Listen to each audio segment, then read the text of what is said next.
Hello and welcome to the TEDx AinleyTopWomen December 2019 behind the scenes, where I'm interviewing the lovely speakers that spoke on that day, which were in the main, of course, some lovely women and a couple of men. And today I have my pleasure of sitting opposite, if you like, on Zoom on the other side of the England, a lovely lady with bright red lipstick, looking as fabulous as ever. So please introduce yourself and just tell us a little bit about why you want to do a TEDx talk. Hi, Cheryl, and thank you very much for having me on today. I'm Caroline Emile, happiness and fulfillment coach, speaker, and author. And why I wanted to do a TEDx, it was actually one of the top 20 things that I wanted to do in my life. And I wrote this down in my journal about 3 years ago in 2017. But never did anything about it because I am an introvert, and the thought of just standing on stage and speaking in front of people was just like, no way. I even wrote next to my wanting to do a TEDx in my journal that's an introvert panic attack, haha. So it was just there. And about 2 or 3 months later, after this, I got a breast cancer diagnosis, and let's just say that was just like the fuel under my butt, if I can say that. And I just wanted to start speaking more rather than just writing. I've always been more into writing from behind the screen, and that's how I express myself. That was my natural way, but not speaking in public. I did start speaking, but suddenly the dream of TEDx became closer, and even much more close when you put out the announcement that you're looking for TEDx speakers, because it's one thing to know they're out there, it's another thing to literally see it right in front of your face on screen from someone you know. And that was that. I just had to say, yes, I'd love to do it. Yeah, it was an interesting time. I mean, it's interesting that you say that you're an introvert, because obviously, you know, people will see, you know, and I mean, I don't think I would ever say I'm an introvert these days. However, I do have introvert tendencies, you know. I'd much rather be sitting on the settee some days with the dog in the corner, like with nobody around, not even speaking. But in terms of like when people see you now and they see, you know, you're vibrant, and, you know, when they watch your TED Talk, which I'm sure that they will after seeing this, you know, they see you on stage, like looking like you're in control, being in control and sharing a message. What is it that helps you to get over yourself, if you like, in the nicest possible way there? I'm not doing it for me. If I were doing it for me, I'd give in to my nerves. And even at TEDx, you may recall, I was terrified. But I remember I am doing it because I believe it is part of my mission to share my experience with other people out there in the world. Cancer now affects 1 in 2 people, and breast cancer in particular is 1 in 7 women, I believe. So I just feel that this was given to me for a reason. So I need to get out there and get over my own, you know, fears and issues and be used. Like literally for me, I'm being used by God or the universe or whatever word you prefer, to give to the world rather than to just make it about me. Yeah, and that's really great. And I know, you know, as a wise woman, WHYS, of course, you were in our community. That's where you saw, you know, about the opportunity. And what was really interesting was, you know, as you know, a lot of people came forward, a lot of women who'd been, you know, trained speakers, you know, etc. And yet the problem that I had with a lot of people was that they were sharing their story. Now, in your case, it was like, you know, from my point of view, it was like, oh, like your story is so incredible, and of course I want people to hear your story. And at the same time, we've got the big TED, you know, police patrol, you know, saying this about that. So I know you sent me in your story, and I was like, I really love your story, but like, how can I say this, you know? So we did a bit of work about how we could just change it and adapt it so it could still be in keeping with the TED you know, brand. And of course, you know, seriously, that's really important, of course. How did you feel when I came back and said, you know, oh, right, okay, so we just need to do a little bit of adaptation here? Well, I think when I sent in the first video, I was actually not going even to send in the first video, because it's one thing to say, yes, Cheryl, I want to take part. But then when it suddenly became almost real, I was procrastinating and retreating. And I'm like, oh my gosh, why did I do this? Like, I'm not ready. I've only been speaking for about 3-4 months. You know, I felt like a total newbie. And I saw everybody else who'd applied, and they were all like, you know, seasoned speakers. And I just felt totally out of my depth. But then when you did give me the feedback, I thought, well, you know what? It looks like I'm not the only one who needs to restructure, because you mentioned that several of us had to do this. So I actually felt great that I had somebody like you guiding me, because you've done all the reading about all the guidelines and the TED format, whereas I've only watched them online and I don't know the details from, the back end. And I remember it was you who gave me the opening quote that I used in my talk, because once you get the opening line, I found it much easier to start restructuring my talk with the tips that you gave me. So it was still my story, it was still my content, it was just the way it was moved around, mixed and matched, so that it flows better and there's an actual something for the audience to take away, rather than, oh, she had a wonderful story, great. It was more like little nuggets they could pick out for themselves in any circumstance. Yeah, it was really great. I mean, I actually remember, it's interesting, I don't remember exactly where I was for everybody else's feedback, but I was actually flying somewhere. I don't know where I was flying, but I remember in the airport. I think you were in the airport. Yeah, I think you were going to Dubai probably, and you were literally, I'm in the lounge and we just got 5-10 minutes to do this.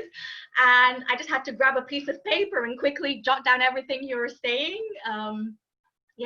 It was.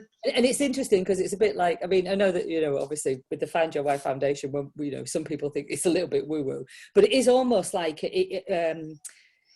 I know we have a personality profiling that we use in the lounge, and I'm an architect, which means that I see the gaps, and it's like I just see things, and I don't mean like dead people, I just see a story like coming into, and I'm like, oh yeah, and you're right, it is almost like I go, oh, I really like that bit, but that's not in the right place, so I'm just going to cut and hold this for a minute, and then I want you to put that in there, and then we'll move this up here and we'll change it over there, and I love it.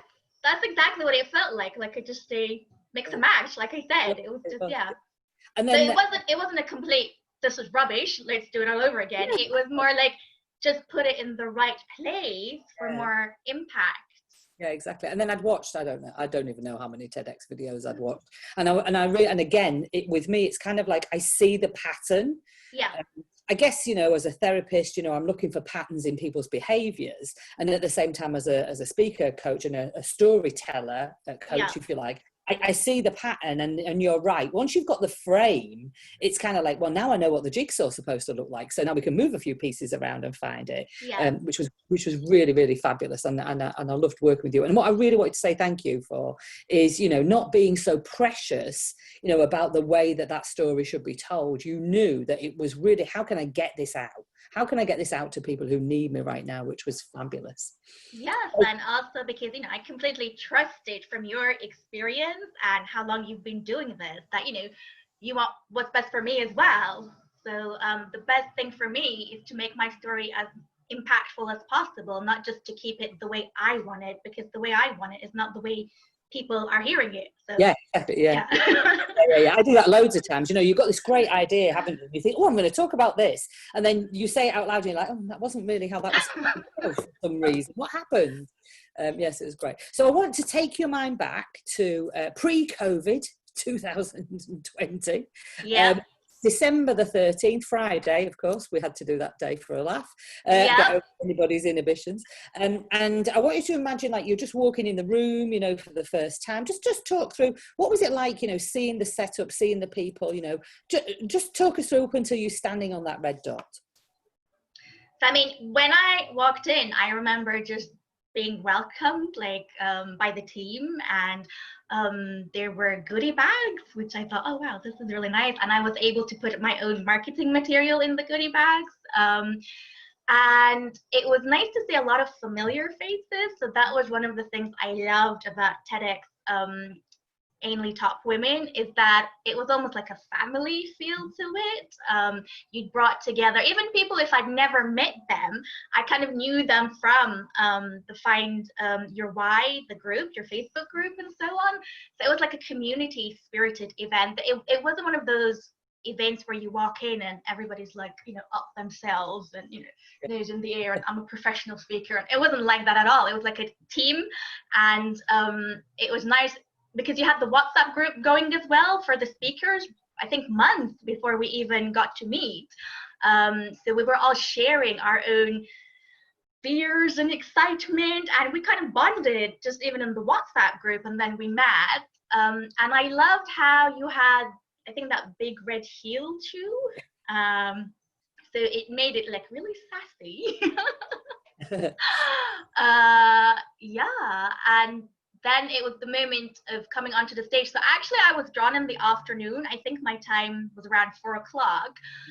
So to be honest, as the day went by, I started getting more and more and more nervous, because I think I watched maybe 12 people before me, or maybe even more. And as I watched, I'm like, they're so good, they're so good. And in my mind, I'm just like, okay, you know, you just want the universe to just open up and swallow you. This was really growing in me. But I remember you were there and the rest of the team were there. And while I was getting mic'd up, you were like, you can do this, you've got it. Like this belief that, you know, that encouragement that you had and gave to me. So I was like, okay, just walk up. And I think the music went on and I was walking up to that stage. And then there was all the lights in my face, and it was just suddenly, oh my gosh, this is real. Yeah. It's that simultaneous feeling of complete fear and complete exhilaration. Like, just, wow, this is the moment I've been working for, you know, and something I'd written down 3 years ago, you know, is about to come true. And there's just no going back. So just go down with it. Like that red dot, just, I don't know. I can't explain what it's like standing in that red dot. And I love the fact that you did not have an actual stage, which I had experienced before, but that red velvet dot is just so special somehow. Oh, that's brilliant. And you know, it's almost like you're at the edge of a roller coaster, and you know that you're about to, you know, experience the ride of your life, but you're just in that moment. Anyway. Yeah. It's cool. So tell everybody what the name of your TED talk is, your TEDx talk. So it was transforming adversity into advantage. Yeah. And it was about how, you know, I used the fact that I had breast cancer to go from, you know, pretty much ordinary Caroline to somehow suddenly becoming a, you know, international speaker, an author, an award winner. And yeah, it was, that was my journey, really. If people wanted to find out more about you after they've watched your TEDx talk, obviously we've got details underneath the TEDx talk, but what's the easiest way for people to get to know you and connect with you? So there's my website, if I can share it. So www.butterflyme.co.uk. So it's all about the transformation from, you know, the caterpillar life that we have. Nothing wrong with being a caterpillar. It has its purposes for a while, but then we can all transform into, you know, beautiful butterflies and fly or soar in our lives.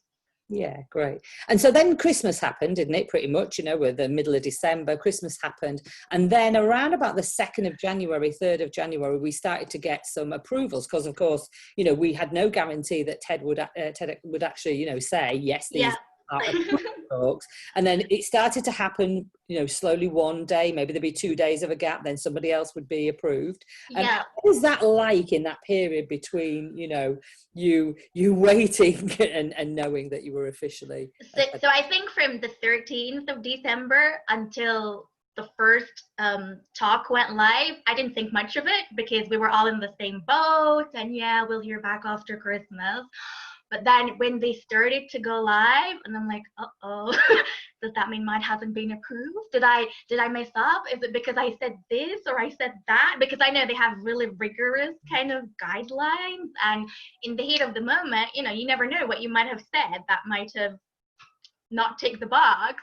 But it was really exciting seeing everybody going live and saying, hey, I know these people. It's the first time that I actually know people giving TEDx talks, right? So it's like mini claim to fame.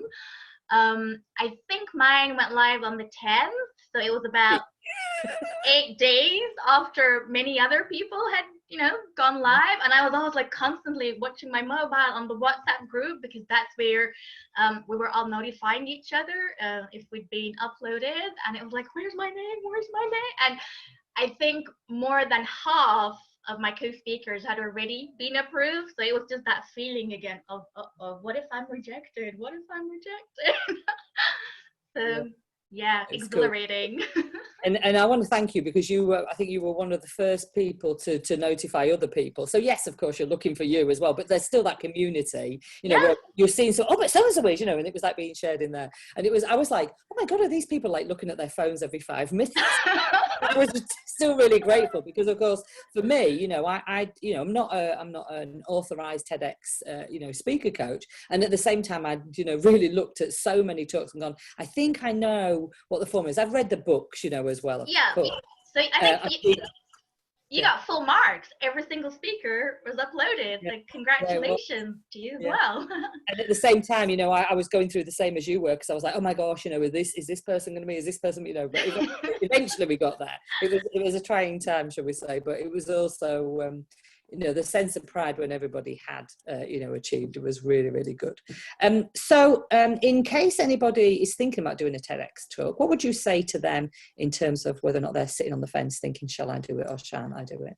Just go for it. I mean, there's no time like the present, right? Like, you already have everything you need within you. And if they work, you know, with somebody like yourself, you will give them that extra little bit of encouragement, because no matter how good a person is at speaking, no one's probably done a TEDx before. That is the leap, that is the stretch, that is the getting out of the comfort zone that I think a lot of us was the main challenge for us. And you kind of help bridge that gap for us, from, yes, we might have experienced speaking on stage before, but there is nothing like a TED experience. So yeah, go for it.